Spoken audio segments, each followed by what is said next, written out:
Gabbar Singh branding వద్దనుకుని Sardar అనే title అనుకున్న వారల్లా ఇప్పుడు రెండు పేర్లని కలిపి టైటిల్గా నిర్ణయించారు. ఇది పూర్తిగా పవన్ కళ్యాణ్ నిర్ణయమని చెప్పనక్కర్లేదు. సర్దార్ పాపారాయుడు తరహాలో సర్దార్ గబ్బర్ సింగ్ అనే టైటిల్ ఖరారు చేశారు. అయితే విచిత్రం ఏమిటంటే ఈ చిత్రానికి గబ్బర్ సింగ్కి పొంతనే ఉండదని ప్రెస్ నోట్ పంపించారు.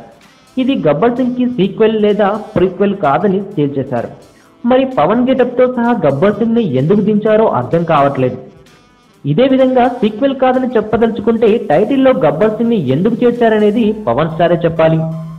ఏది ఏమైనా ఈ చిత్రంతో పవన్ కళ్యాణ్ ఓ విధమైనటువంటి కన్ఫ్యూజన్ ని గురి చేస్తున్నాడు. ఒక విధమైనటువంటి కన్ఫ్యూజన్ కి గురి చేస్తున్నాడు. ఓవైపు గబ్బర్ సింగ్ ని గుర్తు చేసే ప్రయత్నం అడుగడుగునా చేస్తూ దీన్ని స్టాండ్ ఎలోన్ సినిమాగా చూడమని అంటున్నాడు. ఈ అయోమయం ఫ్యాన్స్ ని తికమక పెడుతున్నా పబ్లిసిటీ విషయంలో పవన్ కళ్యాణ్ అలర్ట్ గా ఉండటం, ఇప్పటి నుంచే ఈ చిత్రంపై అంచనాలు పెంచడానికి చూడటం వారిని ఆనంద పెడుతోంది.